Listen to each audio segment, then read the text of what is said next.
నమస్కారం, నేను శ్రావణి. తాండవ న్యూస్ కి స్వాగతం. కాకినాడ జిల్లా తునిపట్నంలో డాక్టర్ బాబాసాహెబ్ అంబేద్కర్ 135వ జయంతి వేడుకలు వైభవంగా నిర్వహించారు. దళిత సంఘాల ఆధ్వర్యంలో కొడవారిపేట, వీరవరపేట, సురవరం, గొల్ల అప్పారావు ప్రాంతాల్లో అంబేద్కర్ విగ్రహాలకు పూలమాల వేసి ఘనంగా నివాళులర్పించారు. ఈ సందర్భంగా పలువురు నేతలు మాట్లాడుతూ అంబేద్కర్ రచించిన భారత రాజ్యాంగాన్ని ప్రతి ఒక్కరూ కాపాడుకోవాలని పిలుపునిచ్చారు. రాజ్యాంగం కల్పించిన హక్కులను రక్షించుకోవడానికి బహుజనులు ఐక్యంగా పోరాడాలని సూచించారు. మహానీయుల బాటలో నడిచి హక్కుల కోసం పోరాడితేనే వారికి నిజమైన నివాళి అర్పించినట్లవుతోందని పేర్కొన్నారు.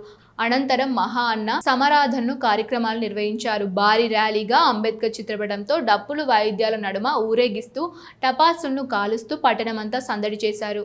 ఈ భారతదేశ ప్రజలందరికీ కూడా డాక్టర్ బాబాసాహెబ్ అంబేద్కర్ యొక్క 135వ జయంతి శుభాకాంక్షలు తెలియజేసుకుంటూ జై భీమ్ తెలియజేస్తున్నాను. ఈ రోజు డాక్టర్ బాబాసాహెబ్ అంబేద్కర్ గారు కేవలం ఈ దేశానికి మాత్రమే కాకుండా ప్రపంచ దేశాల్లో కీర్తించబడుతున్నాడంటే ఆయన యొక్క జ్ఞానాన్ని ప్రజలందరే కాకుండా ప్రపంచం అంతా తెలుసుకుందని మీ అందరికీ తెలియజేస్తున్నాను. కానీ ఆయన ఎంతో ముందు చూపుతో అణగారిన వర్గాలకు, బడుగు బలహీన వర్గాలు, లింగభేదం లేకుండా అందరికీ కూడా ఈ దేశంలో నివసిస్తున్న ప్రతి ఒక్కరికి కులమత వర్గ భేదాలు ఏమీ లేకుండా అందరికీ కూడా సమాన హక్కులు కల్పించడానికి తన మేధాశనంతో కూడా ఉపయోగించి తన భావితరాలకు ఉపయోగపడేటట్లుగా అణగారిన వర్గాలకు హక్కులు ఇచ్చే విధంగా మరి ఈ రోజు అందరం ఈ రకంగా స్వేచ్ఛగా జీవిస్తున్నామంటే డాక్టర్ బాబాసాహెబ్ అంబేద్కర్ ఆ రోజు రాజ్యాంగంలో పొందుపరిచిన మన హక్కులని మీ అందరికీ తెలియజేసుకుంటున్నాను. ఈరోజు భారత రాజ్యాంగ నిర్మాత బిఆర్ అంబేద్కర్ గారి 135వ జన్మదినోత్సవం సందర్భంగా ఈరోజు తుని రామకృష్ణ కాలనీలో ఉన్నటువంటి సిద్ధాంత చక్రవ గారి ఆధ్వర్యంలో అంబేద్కర్ గారి పుట్టినరోజు ఘనంగా జరుపుకోవడం జరిగింది. అందులో భాగంగా ఈరోజు ఉచిత కంటి శిబిరం, అదేవిధంగా మెడికల్ క్యాంపు, అదేవిధంగా వృద్ధాశ్రమంలో భోజనాల్లో ఇవన్నీ కూడా ఏర్పాటు చేయడం జరిగింది. అదేవిధంగా మా మహనీయుని అంబేద్కర్ గారిని అన్ని కులాలు, అన్ని మతాల్లో సమంగా చూసుకునే నాయకుడు. ఎందుకంటే ఈరోజు ఈ రాజ్యాంగంలో మనం ఈ విధంగా అనుసరిస్తున్నామంటే ఆయన రచించిన రాజ్యాంగాన్ని ఈరోజు ఏ నాయకులు వచ్చినా, ఏ పార్టీలు వచ్చినా ముందుకు తీసుకెళ్తున్నాయి. బాబా అంబేద్కర్ కోరుకుంది ఒకటే, కాన్స్టిట్యూషన్ ప్రియంబుల్లో చెప్పాడు, స్వాతంత్రము, సమానత్వము, సౌభ్రాతృత్వము. మానవ జాతి అంతా సమానమే, మానవులంతా సమానము, మానవులంతా ఒకరినొకరు ప్రేమించుకోవాలి. ఆర్థిక పరంగా వేరే వ్యత్యాసాలు ఉన్నా సామాజికంగా అందరూ సమానము అనే స్వాగంతో మనకి కాన్స్టిట్యూషన్ ప్రియంబుల్లో ఈ విషయం చెప్పారు బాబాసాహెబ్ అంబేద్కర్. ఆయన పుస్తకాల్లో కానీ, ఆయన రచనలో కానీ, ఎక్కడ ఏ స్పీచ్లో కానీ ఏ వర్గాన్ని, ఏ కులాన్ని, ఏ మతాన్ని విడిచిపెట్టకుండా అందరూ వృత్తి టచ్ చేసిన వ్యక్తి, మహోన్నతుడు, మహానుభావుడు బాబాసాహెబ్ అంబేద్కర్. ఇవాళ స్త్రీలకి సమాన న్యాయం కావాలి, సమాన హక్కు కావాలని హిందూ కోడ్ బిల్లో ప్రవేశపెట్టింది ఆయన ఒక్కడే. ఈ దేశం ఎలా నడాలి, ఎలా ఉంటే బాగుంటుంది మీరు అనుకోవచ్చు.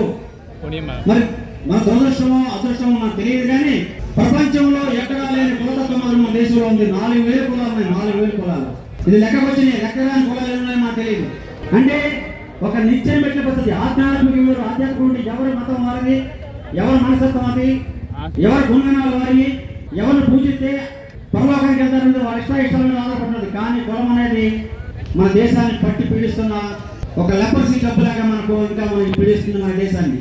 బాబాసాహెబ్ అంబేద్కర్ గారి 130వ జయంతి సందర్భంగా బడుగు బలహీన వర్గాలకు జీవితాల్లో వెలుగులు నింపిన దేవుడు ఎవరన్నా ఉన్నారంటే ఆయన బాబాసాహెబ్ అంబేద్కర్ మాత్రమే. బాబాసాహెబ్ అంబేద్కర్ రాజ్యాంగం ద్వారా ఈరోజు స్వేచ్ఛని, స్వతంత్రాన్ని ఈరోజు ప్రపంచంలో ఉన్న అందరూ కూడా అనుభవిస్తున్నారంటే, దీని అనుగుణంగా నడుస్తున్నారంటే భారత రాజ్యాంగానికి బాబాసాహెబ్ అంబేద్కర్ ఆయన ఒక ఆశయం, ఆయన ఒక నిర్ణయాలు, ఆయన కుటుంబాన్ని కూడా త్యాగం చేసి, తన బిడ్డలు కూడా త్యాగం చేసి ఇక్కడ భారతదేశంలో ఉన్న అణగారిన వర్గాలను, అణచివేతపడుతున్న వారిని అందరినీ కూడా వెలుగులో తీసుకొచ్చి వెలుగులు నింపిన దేవుడు బాబాసాహెబ్ అంబేద్కర్. ఆయన విగ్రహాలు ప్రపంచంలోనే ఆయనకు ఒక్కడికే, ప్రతి దళిత వాళ్ళలోనే కాకుండా అనేక రాజ్యసభల్లో కూడా పెట్టి ఈరోజు ప్రపంచంలోనే అతి ఎక్కువ విగ్రహాలు ఉన్న మహనీయుడు ఎవరన్నా ఉన్నారంటే ఆయన బాబాసాహెబ్, గ్రేట్ బాబాసాహెబ్ అంబేద్కర్ గారు మాత్రమే. ఆయన జయంతిని రోజు ఇంత ఉత్సాహంగా ఎస్సీ కాలనీలో, ఎస్ఎన్-వరంలో జరుపుకోవడం, మా అందరి మధ్య అందరం కూడా ఇంత కుతూహలంగా జరుపుకోవడం చాలా సంతోషంగా ఉంది. ఘనంగా జరుపుకున్నాం. గ్రామ ప్రజల సహకారంతో, గ్రామ ప్రజలతోటి మేము ఈ జైభీములు చెప్పుకుంటూ ఈ ఉత్సాహంలో మరో ఇంతగా రానున్న రోజుల్లో కూడా వెనకాల తరం కూడా మరి స్థాయిలో చేయాలని ఆశిస్తున్నాం మేము. ఇలాగే కొంతమంది అందరికీ కొద్దిగా తెలిసింది, ఇంకా తెలియలేదు, మన పెద్దలు కూడా కొంతమంది పెద్దలకి చెప్పాలా, పిల్లలకు చెప్పాలని ఆశిస్తున్నాను. ఇదే నా డిమాండ్. 1000 మందికి భోజనాలు ఈరోజు ఏర్పాట్లు చేయడం జరిగింది అంబేద్కర్ జయంతికి. అలాగే ఇంతగా ముందుకి కూడా అంబేద్కర్ జయంతిగా నేను కాంగ్రెస్ పార్టీ నియోజకవర్గ ఇన్ఛార్జిగా మాట్లాడుతూ జరుగుతుంది.